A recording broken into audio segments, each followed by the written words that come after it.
Coaster Crew fans, today we are at SeaWorld Orlando. We were invited to a very special icebreaker construction tour. So we're going to head on in and check out how things are looking from the inside.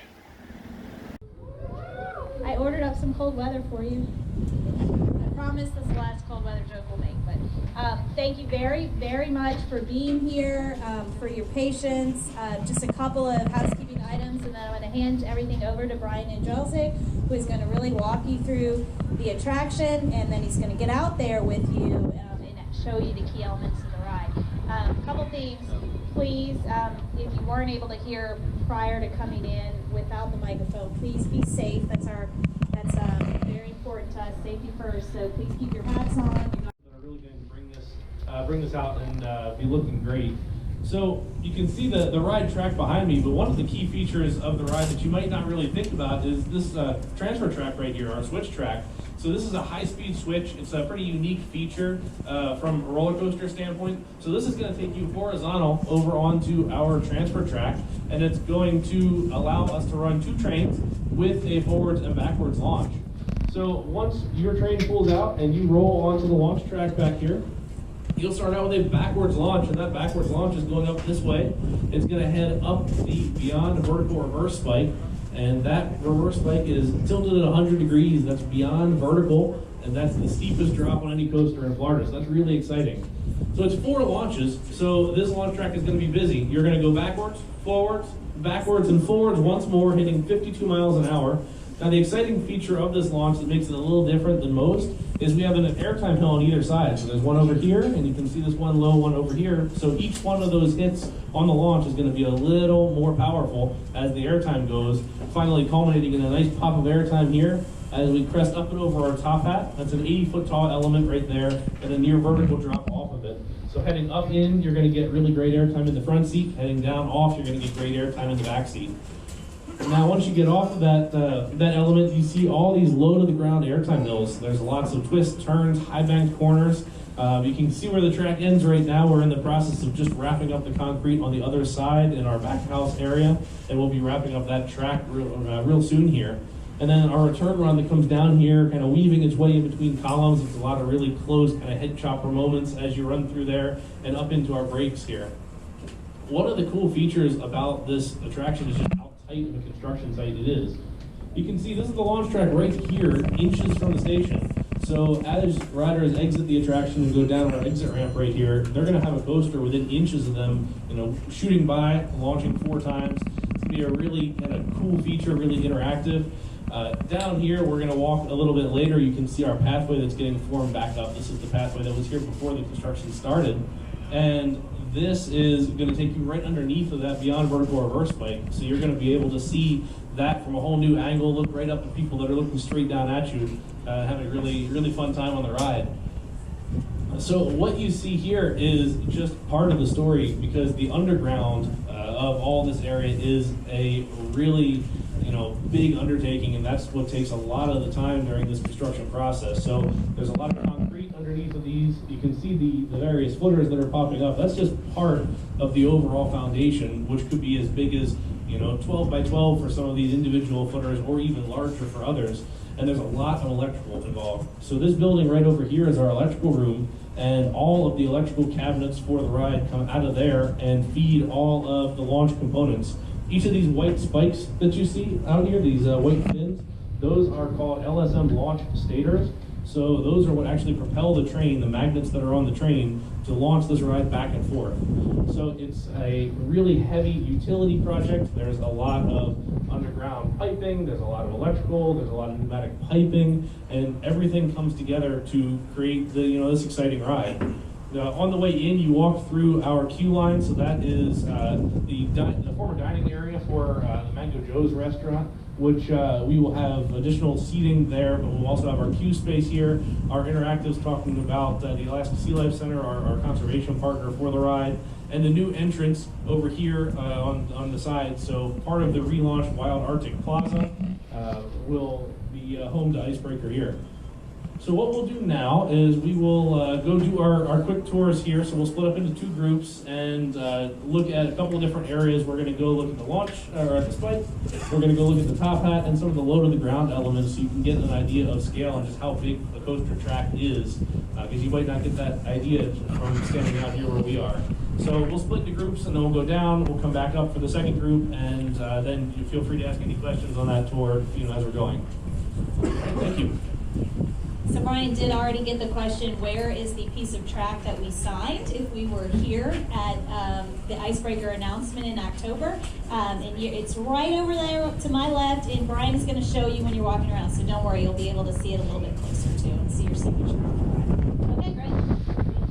All right, so the ones that are going to take group one, we're going to go that way. Just follow me. Okay, group one if you want to. So as a great illustration of how fast the construction site is moving, when we did our pre-walkthrough yesterday for this tour, we were going to take you all the way down there, but as you can see, there's a lot of rebar in the way. So we're getting ready to put this pathway back in place. So even tomorrow, we're going to see concrete here already as we work to put this pathway back. For those of you familiar with our park layout, this used to be a pathway from the bridge up to the Mango Joe's restaurant here in Wild Arctic Plaza. So we're going to put that back. We're going to have this open before the ride opens, actually in several weeks, so we can open that flow back up as we start our Seven Seas Food Festival here in the park. So some of the key features around here, this is our locker building right next to the ride entry here, and then the building right behind you here, the metal roof, this is actually the ride entrance. You can see the formwork up for the entry into the ride. So this is where the queue and the quick queue will form up. And then if you want a good unobstructed shot of the spike, you can head around the corner here and just stand by the locker building. So that spike, like we said, it's a 93-foot tall beyond vertical reverse spike, so that's 100 degrees. That's tilted beyond vertical. It's the steepest drop on any coaster in Florida, and you're going to go backwards up that, so you'll be facing straight down at the ground, waving at all the people who are standing on this pathway. So it's going to be a really exciting element. You're going to go up that thing twice, so you'll start by launching backwards once, get about halfway up, go a second time, almost up to the top hat, and then you'll back up a third time, go up the hill again, all the way to the top. You can see those couple of white spikes up there. Those are brake fins. So you'll get right to the top of there before you head down a fourth time, hit 52 miles an hour, and clear that top hat element up top. And then you'll head off for the rest of the ride. Once that gets clear, the second train is clear to go and slide over and do the rest of the ride cycle. So we're excited about this pathway. We have a seating wall all along the side here, so we can have the folks who maybe aren't brave enough to tackle icebreaker, so they can have a seat on the seat wall here and watch everybody shooting over their heads. It's going to be a really cool interactive feature, we think. I know the brake things up there is a safety in case there's too much energy. They are, yeah. So it's based on weather conditions, based on wind and things like that. The launches are going to vary just ever so slightly every time. So the ride is right just below those launch fins or those brake fins, and then if it needs to, if it heads up there, it just gives it the little extra stopping power that it needs.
Well, thanks for joining us for this construction site tour of Icebreaker at SeaWorld Orlando. A big, huge thank you to SeaWorld for the invitation. It was great being able to see what goes on during the construction process of a major coaster like this. So big shout out to them. Also, if you love the video and you want to see more, just hit that subscribe button, hit the notification bell to receive future notifications for future videos. And of course, like us on Facebook, follow us on Twitter and Instagram, all at Coaster Crew. And we'll see you guys real soon.